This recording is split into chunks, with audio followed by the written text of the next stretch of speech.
पापा की बहुत लाडली थी। मेरे पापा मेरी हर एक ज़रूरतें पूरी करते थे। एक बेटी ने एक बेटा की तरह मुझे रखते थे, लेकिन मैं एक गलत कदम उठा के बहुत पछताती हूँ। अगर लो मैं सब लड़कियों को यही कहती हूँ, कभी भी अपने माँ-बाप के खिलाफ मत जाना। अगर माँ-बाप शादी कर रहे हैं ना, तो उनकी मर्ज़ी से करना, कभी भी माँ-बाप के खिलाफ मत जाना, क्योंकि ये नतीजा मैं रही। मैं 10-10 रुपए की गाँव में, शहरों में जा के पर्चियाँ काटती थी। मैंने अपने पति का हर तरीके से सपोर्ट करा, ऐसा नहीं कि नहीं करा। ऐसे तो शादी से पहले मैं प्रेग्नेंट हुई थी, तो इन्होंने अबॉर्शन करवा दिया था मेरा। फिर मेरे बच्चे बड़े मुश्किल से कंसीव होते थे। फिर ये लड़ाई झगड़े करके मेरे 9-10 बच्चे ही खराब करे, बहुत ज़्यादा परेशान किए। माँ-बाप की भले नहीं हुई, पर तेरे भाई की तो हुई ना। 5 साल ऐसे थोड़ी गुजार दी, कोशिश तो मैं पूरी करी। नागपुर की लड़की और पानीपत के लड़के की 5 साल पहले दोस्ती हुई। दोस्ती प्यार में बदली, फिर कोर्ट मैरिज, और उसके बाद अब नौबत ये आ गई है कि एक दूसरे को देखना पसंद नहीं करते। जी हाँ, आपको कोर्ट मैरिज के साइड इफेक्ट और उसका जीता जागता उदाहरण फिलहाल ये महिला हमारे साथ है। एक बार बताएं कि भाई क्या आपके साथ हुआ, कब आपसे दोस्ती हुई, क्या आपके ऊपर बीती। लगातार प्रशासन के चक्कर लगा रहे हैं, कोर्ट तक आप पहुंच गए हैं, एक बार बता दीजिए। जी, मेरी शादी को 5 साल हो गए हैं और हमारी दोस्ती हुई थी। फिर इसके बाद से शादी से पहले मेरी रिलेशन में हम आ चुके थे, प्रेग्नेंट हो चुके थे। फिर इसके बाद से हमारी कोर्ट मेरी शादी होगी। शादी होने के बाद भी मैं बहुत टॉर्चर होने लगी थी, बहुत टॉर्चर ससुराल वाले, कभी सास, कभी जेठ, कभी जेठानी, कभी मेरे हस्बैंड। हस्बैंड मेरे उन लोगों के कहने पे ज़्यादा चलते थे, मार पिटाई करते थे बहुत ज़्यादा। कभी पुलिस चौकी का चक्कर काटती थी। फिर ये माफ़ी माँग लेते थे, लेकर घर आते थे, फिर कुछ दिन में वही। और सबसे बड़ी बात कि लड़ाई करने के बाद ये ना भागते थे। राम रहीम का सत्संग ले रखे हैं। जब भी मेरे से लड़ाई करते थे, उनके डेरे पे जाते थे। 1-1 हफ्ते, 2-2 हफ्ते लड़ाइयाँ कर के। और जब मैं पूछती थी, आप मेरा फ़ोन क्यों नहीं उठा रहे, क्यों नहीं आ रहे हैं, आप मेरे से बात क्यों नहीं करते, इस चीज़ को समझाते क्यों नहीं कि हाँ भाई ये चीज़ नहीं है, ऐसे नहीं ऐसे है, तो कहते थे मैं तो सेवा पे हूँ। लड़ाई करके सेवा पे चले जाते थे। ये कौन-सा नियम है कि भाई तुम अपने परिवार को दुखी करके, लड़ाई करके, मार पिटाई करके तुम राम रहीम के डेरे पे जाओ। परिवार सहमत था आप लोगों की शादी से? जी, मेरे भी नहीं थे, लेकिन मेरे वाले मान गए थे धीरे-धीरे। इनके वाले बिल्कुल खिलाफ थे, ख़ासकर इनका भाई और इनकी माँ। इनकी माँ भी थोड़ी बहुत मान गई थी, पर इनका भाई मुझे ज़्यादा दुखी करता था। भई भाग के आई है, जो अपने माँ-बाप की नहीं हुई, वो हमारी क्या होगी? लेकिन जब माँ-बाप की भले नहीं हुई, पर तेरे भाई की तो हुई ना। 5 साल ऐसे थोड़ी ना गुज़ार दी, कोशिश तो मैं पूरी करी। अभी मुझे बहुत ज़्यादा टॉर्चर करे, मुझे और उनको अलग करवाना चाहते हैं, लेकिन मैं अलग नहीं होंगी, चाहे मेरा प्राण क्यों ना निकल जाए। अब आप कहाँ रह रहे हैं? जी, मैं जाटल रोड पानीपत में रह रही हूँ, सोनापुर में। मायके नहीं जा रहे आप? नहीं, मायके नहीं जाती, क्यों नहीं जा रहे? क्योंकि मेरे मायके वाले ये कह रहे हैं, जब तूने ये सब चीज़ें किया था, तो पहले सोचा नहीं।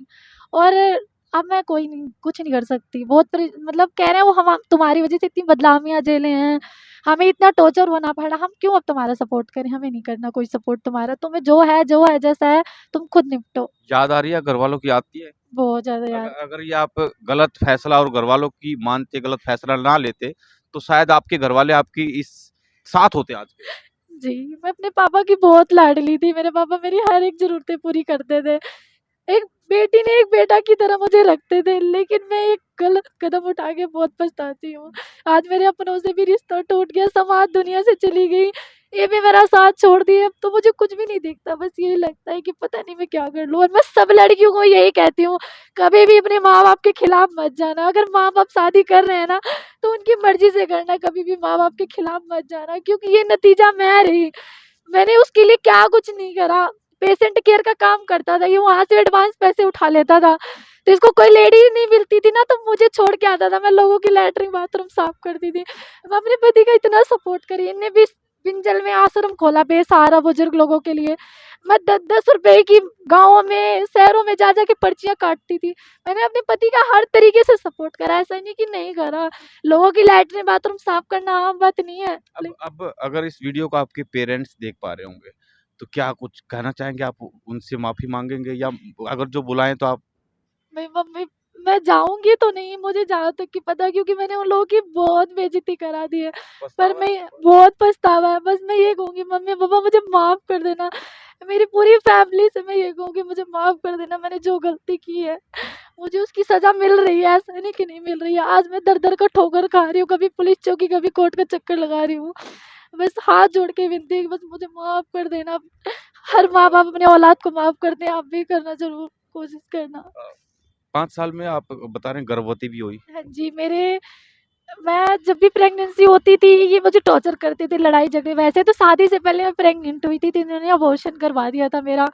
फिर मेरे बच्चे बड़े मुश्किल से कंसीव होते थे, फिर ये लड़ाई झगड़े करके मेरे 9-10 बच्चे ही खराब करे, बहुत ज़्यादा परेशान किए। फिर मेरी एक गुड़िया हुई। मायने रखता है 5 साल में 9-10 बच्चे अबॉर्शन कराना मायने रखता है। और मैं हाथ जोड़ कर रिक्वेस्ट करूंगी जितने मेरे वीडियो देख रही माताएं बहनें, भाई ऐसा भाग कर कोई शादी ना करे, क्योंकि जब लाइफ बिल्कुल खराब हो जाता है जैसे इसका हो रहा है वैसा ना लाइफ खराब हो जाता है। तो देख पा रहे हैं कि एक महिला की जिनके ऊपर बीती है इन 5 सालों के अंदर। हमारा मकसद किसी के घर को खराब करना नहीं या उनकी लड़ाई को सब लोगों के सामने लाना नहीं है, लेकिन आजकल जो है अक्सर गलतियां कर लेते हैं, कम उम्र में बच्चे बहक जाते हैं और वो जो है गलत कदम उठा लेते हैं, शादी भाग करके शादी कर लेते हैं, जिसकी वजह से उनके पेरेंट्स की बदनामी भी होती है। लेकिन उसका अंजाम, ये कहते हैं कि माँ बाप की आत्मा को दुखा करके कोई सुख नहीं झेल पाता और कोई किसी को सुख नहीं मिलता, जिसका अंजाम आप खुद इस वीडियो के माध्यम से देख पा रहे हैं। बहुत बहुत शुक्रिया, नमस्कार।